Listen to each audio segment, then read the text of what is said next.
Volvo বাসে করে গবাদি পশু, তাও আবার নিয়ে যাওয়ার সময় রাস্তায় ছিটকে পড়লো একটি গরু। এমনই দৃশ্য দেখা গেল মেমারি থানা এলাকায়। পূর্ব বর্ধমান জেলার মেমারি চৌমাথা জিটি রোড দিয়ে বিহার নাম্বারের একটি ভলভো বাস কলকাতার দিকে যাওয়ার সময় এমনই ঘটনা। মানুষকে দেখা গেছে বাসে করে এক জায়গা থেকে অন্য জায়গায় যাতায়াত করতে। বৃহস্পতিবার দেখা গেল একদম ভিন্ন চিত্র। মানুষের বদলে ভলভো বাসে চড়ে গরু অন্য স্থানে নিয়ে যাওয়া হচ্ছে। এমনই দৃশ্য দেখা গেল পূর্ব বর্ধমান জেলার মেমারি থানার অন্তর্গত মেমারি চৌমাথা জিটি রোড দিয়ে বিহার নাম্বারের একটি ভলভো বাস কলকাতার দিকে যাওয়ার সময় বাসটি জোরে ব্রেক কষলে বাসের মধ্যে দিয়ে জানলা ভেঙে একটি গরু রাস্তার উপর ছিটকে পড়ে।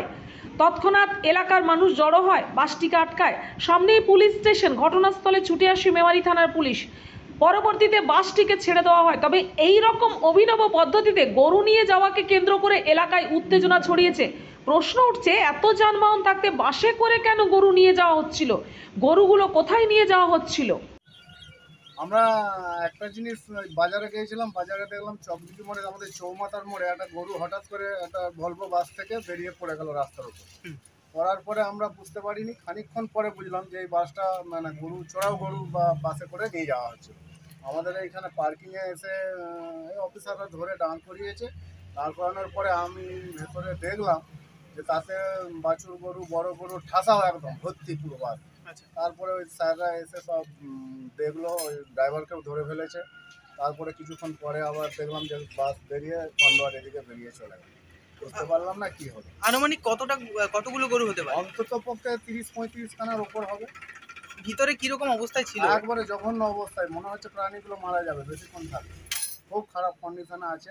চারিদিকে ঘেরা, পর্দা ফেলা, পিচবোর্ড কাগজ দিয়ে আটকানো আছে কাঁচগুলো, মানে ভেতরে কোনো হাওয়া বাতাস নেই। বাসের মধ্যে দিয়ে গরু বাসের মধ্যে যাচ্ছে। এখানেই আমাদের আশ্চর্য লাগছে যে বাসের মধ্যে গরু পাচার হচ্ছে, তাহলে এটা কতদিন ধরে চলছে? আপনাদের মনে হচ্ছে এটা পাচার? এটা পাচার একদম। পূর্ব বর্ধমান থেকে পাপাই সরকারের রিপোর্ট, নূতন ভোর। সমাপ্ত Chatterjee Memorial art and music college, কলা ভারতী, পেইন্টিং, স্কাল্পচার, ভারতনাট্যম, কথক, মণিপুরি ও রবীন্দ্র নৃত্যে অ্যাডমিশন চলছে। Admission open for degree and diploma courses. Kola Bharati, NSB Road, Raniganj. Call 993224